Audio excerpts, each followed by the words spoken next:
بسم اللہ الرحمن الرحیم۔ محترم سامعین کرام،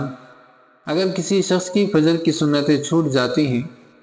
تو اس سلسلے میں غیر مقلدین کے نزدیک یہ ہے کہ فجر کی جماعت کے فوراً بعد طلوع شمس سے پہلے بھی ان سنتوں کو پڑھا جا سکتا ہے، اور اس سلسلے میں ہمارے علماء کے نزدیک مسئلہ یہ ہے کہ اگر فجر کی سنتیں چھوٹ جائیں تو ان سنتوں کو طلوع شمس کے بعد ان کی قضا کریں۔ یہی مسئلہ کہ امام شافعی رحمۃ اللہ علیہ کا ہے، اور یہی امام احمد بن حنبل کا ہے، اور اسحاق بن راہوی کا یہی مسلک ہے، سفیان ثوری، ابن مبارک وغیرہ حضرات کا یہی مسلک ہے۔ اور غیر مقلدین حضرات جو کہتے ہیں کہ فجر کی جماعت کے بعد سنتیں پڑھ سکتے ہیں، یہ حضرات استدلال کرتے ہیں ترمذی شریف کی روایت سے اور ابو داؤد شریف کی روایت سے، کہ جس کے اندر ہے کہ حضرت قیس رضی اللہ تعالیٰ عنہ نے رسول اللہ صلی اللہ علیہ وسلم کے ساتھ نماز فجر پڑھی۔ نماز فجر پڑھنے کے بعد پھر وہ سنتیں پڑھنے لگے، تو پیارے نبی صلی اللہ علیہ وسلم نے فرمایا کہ دو نمازیں ایک ساتھ؟ تو حضرت قیس نے جواب دیا کہ اللہ کے نبی، میری فجر کی سنتیں رہ گئی تھیں۔ اس پر ابو داؤد شریف کی روایت سے کے مطابق یہ ہے کہ آپ صلی اللہ علیہ وسلم نے سکوت فرمایا، اور ترمذی شریف کی روایت کے مطابق یہ ہے کہ اس وقت کوئی حرج نہیں ہے۔ تو اس حدیث سے یہ حضرات استدلال کرتے ہیں اور کہتے ہیں کہ فجر کی جماعت کے بعد بھی سنتیں پڑھ سکتے ہیں، اور ہمارے علماء کا کہنا یہ ہے کہ فجر کی جماعت کے بعد کسی بھی قسم کی نفل نماز نہیں ہے طلوع آفتاب سے پہلے۔ سب سے پہلی بات تو یہ ہے کہ اس روایت سے استدلال کرنا صحیح نہیں ہے۔ وجہ اس کی یہ ہے کہ یہ روایت ضعیف ہے، اور اس کے مقابلے میں صحیح روایات احناف کے پاس موجود ہے۔ صحیح روایت یہ ہے کہ حضرت ابو ہریرہ رضی اللہ عنہ کی روایت ہے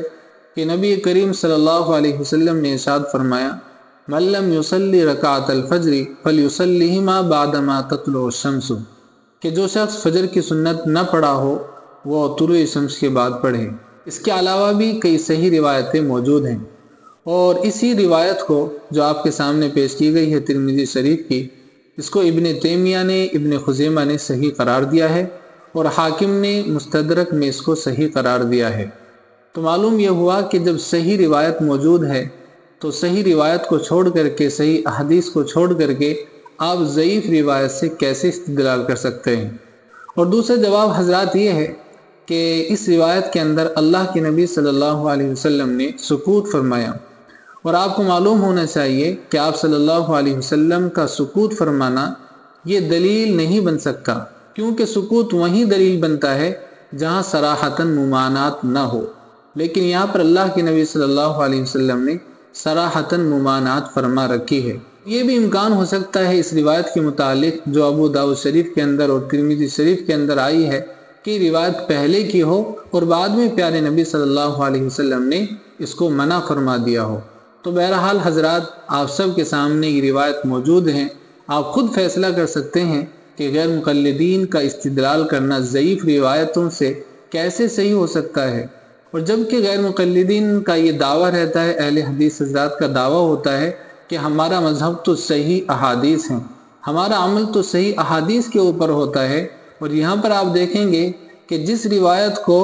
ابن خزیمہ نے، ابن تیمیہ نے، حاکم نے مستدرک میں صحیح قرار دیا، اور بلکہ اس روایت کو غیر مقلدین کے شیخ الحدیث سب سے بڑے شیخ البانی نے بھی اس کو صحیح قرار دیا ہے، اس روایت کو چھوڑ کر کے ضعیف روایت سے یہ لوگ استدلال کر رہے ہیں۔ تو آج کی اس گفتگو سے واضح یہ ہوا ہے کہ غیر مقلدین کا یہ دعویٰ کرنا کہ ان کا عمل ہر صحیح حدیث پر ہوتا ہے، ان کا یہ دعویٰ بھی آج ٹوٹ چکا ہے۔ بہرحال دعا کریں اللہ تعالی ہم سب کو کہنے اور سننے سے زیادہ عمل کرنے کی توفیق عطا فرمائے۔